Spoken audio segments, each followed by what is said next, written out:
Gauthier Revensky, l'ancien président français Nicolas Sarkozy a déclaré que la seule voie possible est la diplomatie, sinon c'est la guerre totale. La diplomatie, il y a deux conditions. Il y a un, c'est le rapport de force. Alors première question, est-ce qu'il faut renforcer les sanctions? Et deux, il faut un plan de sortie. Est-ce qu'il y a un plan de sortie politique actuel? Quand on en arrive aux militaires et à la guerre, le plan de sortie ne peut être qu'une victoire.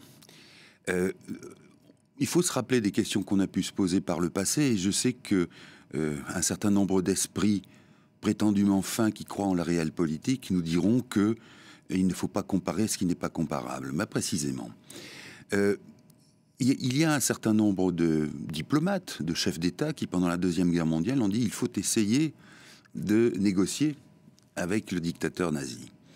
Ça n'a rien donné. Et la seule chose qui a pu libérer l'Allemagne, la libérer, j'insiste, ça a été la victoire alliée, à laquelle d'ailleurs l'Union soviétique a très très largement contribué.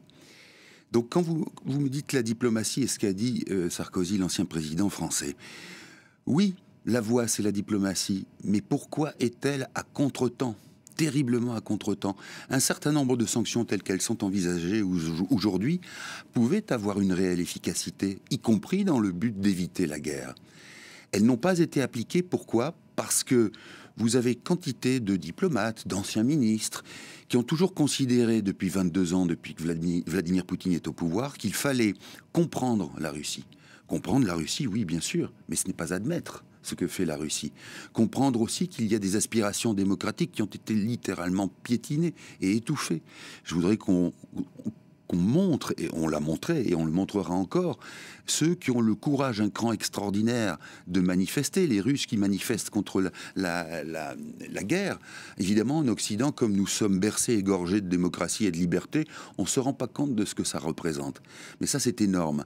Et donc, aujourd'hui, ce qu'il faut faire, c'est être capable non seulement de soutenir évidemment la rébellion ukrainienne, parce que vous voyez très bien que sur le plan militaire, on est en train de basculer à quelque chose qui va relever une guerre de partisans et non symétrique. Bon, ça a été toujours asymétrique entre la puissance russe et celle de l'Ukraine, mais là, on est en train de basculer, et c'est ce que veut le pouvoir ukrainien, c'est-à-dire qu'on passe dans une configuration où on a peut-être un avantage sur les soldats russes dans la mesure où on ne sait pas comment les soldats russes se comportent quand ils sont sur terre et en fantassin. L'armée russe, on le voit, c'est une puissance de feu extraordinaire en termes d'artillerie, en termes d'aviation, mais que se passe-t-il quand les fantassins... En cas de guérilla urbaine. Oui, bien sûr, bien sûr. Et donc c'est dans ce sens-là qu'il faut comprendre l'évolution des choses. Mais la diplomatie...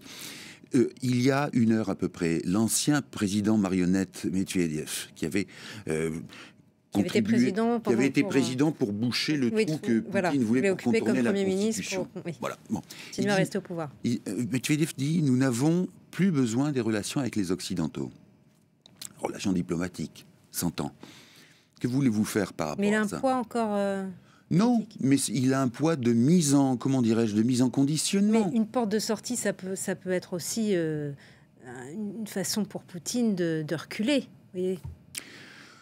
Oui. Sans que ça en ait l'air.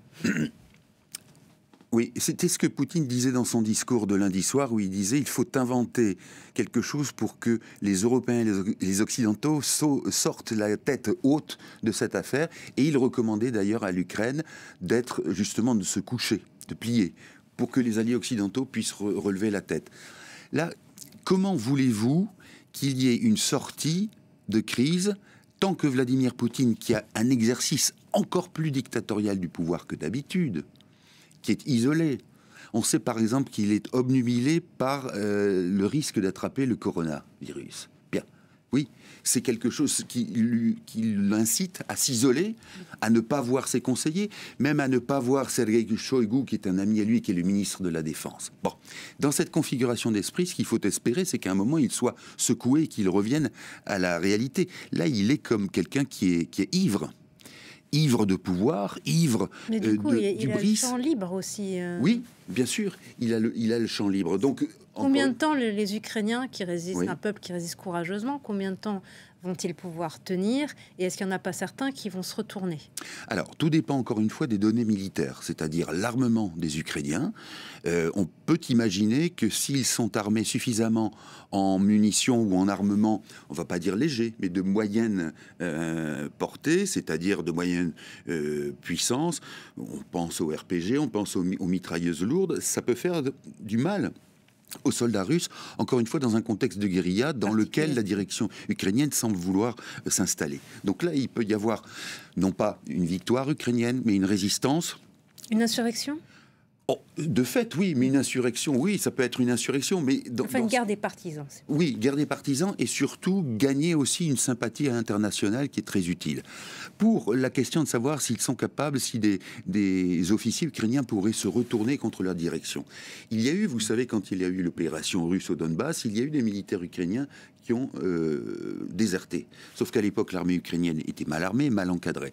Là, elle a fait beaucoup de progrès, et puis surtout, il y a l'idée très puissante que les Ukrainiens défendent l'essentiel et qu'ils sont même au centre du monde parce que, de fait, oui, ils défendent un esprit de liberté.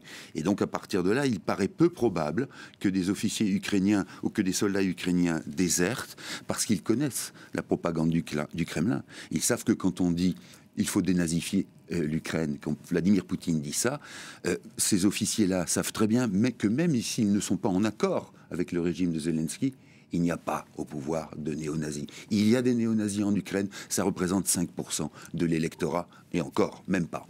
Merci beaucoup, Gauthier Rybinski, pour votre analyse. Merci à vous.